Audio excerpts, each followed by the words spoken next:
మనస్సాక్షి ఒప్పుకోలేదు కాబట్టి నేను నా పార్టీలో చేరాలని చెప్పాను. మరి మీ మనస్సాక్షికి వ్యతిరేకంగా తెలుగుదేశం పార్టీని వీడి ఏ విధంగా జనసేనలో చేరారు? మనస్సాక్షికి వ్యతిరేకంగా ఎలా మీరు చెప్తారు?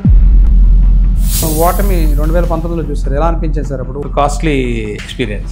అసలు రాజకీయాల్లో ఉన్న ప్రతి ఒక్కరికి tough time except Jaganmohan Reddy. ఎందుకంటారు సార్? ఎందుకంటే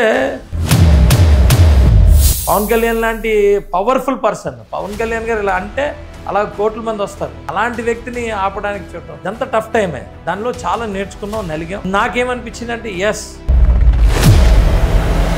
ఫస్ట్ టైం ఎమ్మెల్యే అయిన తర్వాత ఎలా అనిపించింది సార్? మన ఇద్దరికి ఉన్న డిఫరెన్స్ ఏంటంటే అది మీరు గోల్ అనుకుంటున్నారు, అది నా స్టార్టింగ్ అని నేను.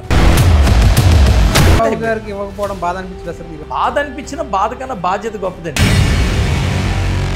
ఏడాదిలోనే ఎందుకు సార్ మీ మీద ఇన్ని అవినీతి ఆరోపణలు రావడం? నేను మొత్తం అన్ని కూడా క్లీన్ చేసుకుంటూ వెళ్తాను. క్లీన్ చేస్తే అందులో మైనింగ్ అంటే ఎలా? ఏ ఎమ్మెల్యే మీద రానంత ఆరోపణలు మీ ఒక్కరి మీద ఎందుకు వచ్చాయి? నేను ఇలాగే ఉంటా. I don't care at all. నేనేం చేయాలనుకుంటానో అది చేస్తా. What is journalism? ఒక అంగన్వాడీ టీచర్ లా ఉంది, ఆవిడ ఏకంగా రోడ్డు ఎక్కింది మీకు ఎగెనిస్ట్ గా. అమ్మాయికి ఉద్యోగం రావాల్సిన బాధ్యత ఉంది, ఆ ఉద్యోగం నేను చూపించాల్సిన బాధ్యత నేను ఎమ్మెల్యేగా నాకు ఉంది. ఎందుకు సార్ మిమ్మల్ని చూస్తే అచ్యుతాపురం సజ్జలో ఉన్న కంపెనీస్ అన్ని భయపడుతున్నాయంట? భయపడతాయిగా. వాళ్ళు ఇవ్వాల్సిన కమిషన్ ఛాలెంజ్ చేసి చెప్తున్నా, ఈరోజు మీకు కాదు ఎవ్వడికైనా ₹1 ఒక్క కంపెనీ నాకు ఇచ్చినట్టుగానే తీసుకురండి. పవన్ కళ్యాణ్ గారు ఎమ్మెల్యేలకి అసలు సమయం ఇవ్వట్లేదు అంటున్నారు. రోజు పవన్ కళ్యాణ్ గారు ముందు కూర్చొని ఏం చెప్తామండి? అందుకే ఇద్దరి గురించి ఏం చెప్తారు సార్? Ban for politics. దేశం కోసం పుట్టాడు, మానవాళి కోసం పుట్టాడండి. పవన్ కళ్యాణ్ గారు ముఖ్యమంత్రి అయ్యే అవకాశం ఉంటుంది సార్? రెడ్ బుక్ రాజ్యాంగాన్ని నడిపిస్తున్నారు, అక్రమ కేసులు బనాయిస్తున్నారు, వైఎస్ఆర్సీపీ విమర్శలకి వాళ్ళకి అసలు బేసే ఉండదు అనడానికి ఒక రీజన్ చెప్తానండి.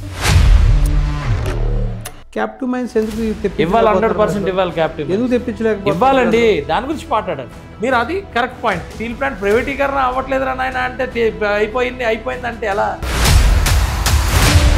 ప్రతిపక్ష హోదా ఇవ్వాలనేది ఆయన ఏమన్నాడు? ఒకరోజు 23 మంది వచ్చారు, అందులో 10 మంది 5 మంది లాగితే నీకు ప్రతిపక్ష హోదా కోల్పోతావు, నీకు ప్రతిపక్ష హోదా తీసేస్తాను అన్నాడు. భగవంతుడు ఏం చేశాడు? 11 ఇచ్చాడు.